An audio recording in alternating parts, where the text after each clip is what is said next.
Не dediniz? Soğuk oturgan stanok. Oturgan stanok. Onu temirden siperkalatıp jasattık. Hem şunu unutta kalıp ketip baratken, şunu hem bir kırgız başlasa eken yaşlardan, şu gilemde deyim de. Muna gilemde başlasa, muna benim kaynenem soğukturgan gilem 80 yıl oldu uydu salıp oturabız. Dağı ele şol Var. turpatın ketken O emес. ketken yok sapatına.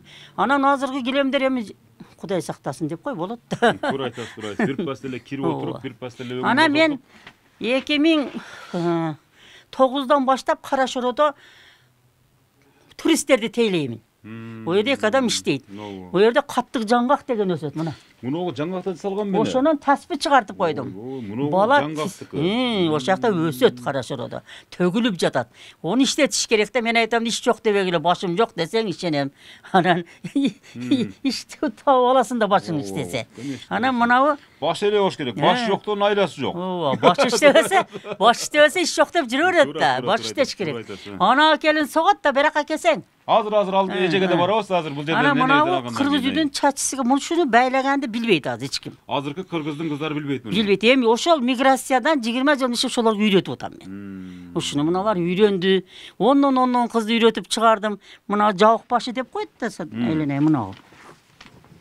Mınanın eteğine şul ketet mına Kırgız yüdün eteğine. Mınaki. Ana men Kırgız köçünü kılıp atpayım bu yerge mınantıp. Neme kılbay? Oymo kılbay. Mınaki karazanız. Bu öz kol emgekmenen salgan menet. Yemi şu Kırgızdın şunday işleri unutulmasın deymiz. Урматтуу көрүүчүлөр, мындайда сөздүн төркүнү мындай болот атат. Келип Кадише энебиздин буюм тайымын мактанган аткан жокпуз, аны өзүңүздөр деле сезип аткан чыгарсыздар.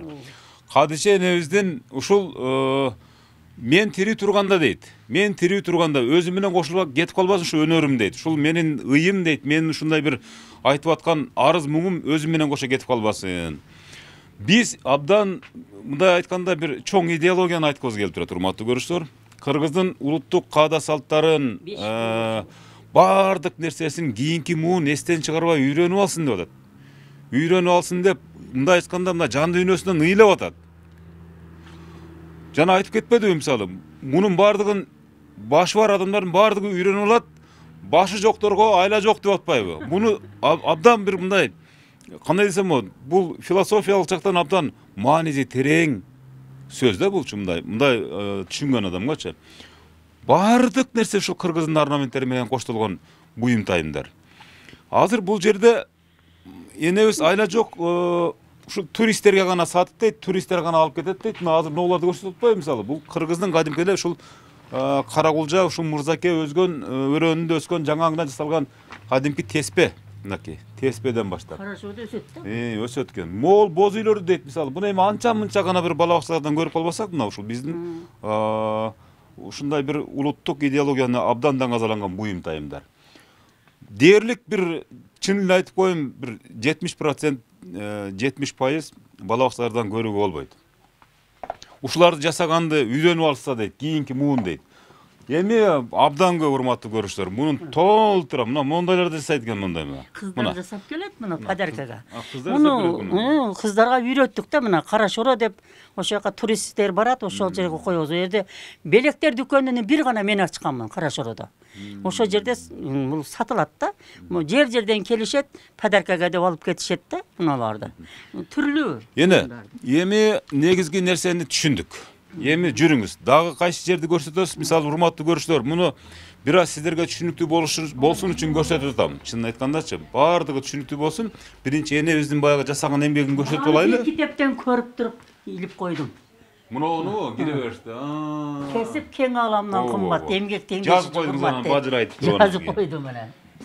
Азыр сиз канча адам иштетесиз бул жерде? 12. 12 адамды иш менен камсыз кыласыз. Канчадан айлык берип атасыз? Эми бизге изделди, жанагы заказ менен иштейбиз да. Мына жакта бүт ушу жасалган даяр буюм тайымдар.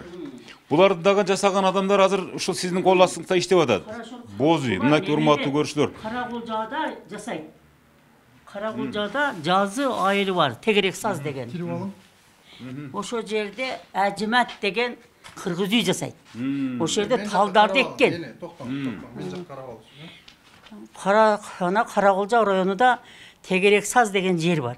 Ошол жерде жалаң огородторго ошо тал дегип койгон да кыргыздын талына. Onu декабрда, ноябрда кыркып сууга салат дагы жаз алды менен башташат да. Анан мына үйлөр кымбат болгонуга байланыштуу анан албай элдер, жасабай коюшту. Көлү темиргөтүп кетти жамааттын баары эле. Эми азыр да Кара-Чорого жыгач үй кылгыла деди да. Муналарды Кара-Чорого алып кетебиз балам. Бул даяр. Бар эле баягы курап туруп эле Бокта бутка, сүткө баары таяр. Немеде 2009-жылдан бери мына 17 жыл болду Кара-Чородо ошо туристтерди тейлейбиз. Эки келин барат, бала барат, иштешет да. Жүрүң эне, чыгайлычы. Бул жак урматтуу көрүүчүлөр, ушул атайын боз үй жасай турган, жасалган атайын даяр буюм тайымдар экен. Боз үйгө керектүү каражаттар экен. Бул жак эми мына өзүңүздөр көрүп атасыздар, бул атайын баягы тигүүчү машиналар жагашылган кана экен. Бардык нерселер ушул кыздын себи дейт да. Анан баягы той томолокко керектүү кыргыздын каада салттарын дагы бир жолу белгилеп коюн. Нарк насилдерин даңазаланган, жалаң ушул кыргыз жыттанган, кыргыздын улуттук каада салттары жыттанган нерселер жасалат экен. Мына өзүңүздөр көрүп атасыздар, ушул жерде кеминде де бир 10 адам иштейт экен да бул жерде. Канча чебериңиз бар бул жерде? Бул жерде өзү негизи кыргыз үй тиккен боюнча 3 келин. Кыргыз үйдүн чатырын тигет. Бирөө кийиз тигет. Анан көбүнчө кыздын себи. Анан төшөк шырышат да. Быйыл көбүнчө эле төшөк өлү заказ кылып кыздын баары эрге тийип, төшөк кыйын заказ келди деп койсо быйыл. Азыр эне мынол сиз азыр мынол ишмердүүлүгүңүздү жүргүзүп аткан мекеме. Өзүңүз убактылуу алгансыз. Ооба, өкмөт. Ижара төлөйсүз. Төлөбөйм, ремонт кылган үчүн. Ремонт кылып өзүңүз мындай актап сырдап атканыңыз үчүн акысын төлөбөйсүз. Каталогдор түшкөн, айнектер сынган эле да баары. Урматтуу көрүүчүлөр, азыр мындай болуп калды. Жана башында бир аз туура эмес маалымат кетип калышы мүмкүн. Мисалы, өкмөт колдой эле атыптыр, айыл өкмөт, мисалы иштете бериңиз деп, аренда акысын төлөп атыптыр. Чынын айтканда, чанында басып эле айтып коеюн. Кийин анан өкмөт акебиз тарынып калбасын. Болгондо башка жердеги азыр жардам берди. Башка жакта азыр дагы барып көрсөтөбүз. Ошол жерде станоктор коюлган имарат гана талашка түшүп атыптыр. 25 метр, туурасы 4 метр дейт. Ошол жердеги станокту айтып жүрүп дейт. Ошол жердеги станок боюнча арызданып жүрүп дейт. Чарчадым дейт. Анан айлажа ушул Швиго программасы аркылуу өзүмдүн үнүмдү коомчулукка жеткиргим келди. Балким бизди башкарган, эл башкарган биздин лидерлерибиз угуп калабы деген максатта дейт. Эне, азыр эми ошол сиз баягы көйгөй кылып аткан жерге барбайлыбы? Кандай дейсиз, туурабы? Мына кыз, мына ушу боолорду согот. Мына булам көргөн эмес, Бир жакка туруңузчу, мындай жакка туруп алыңызчы.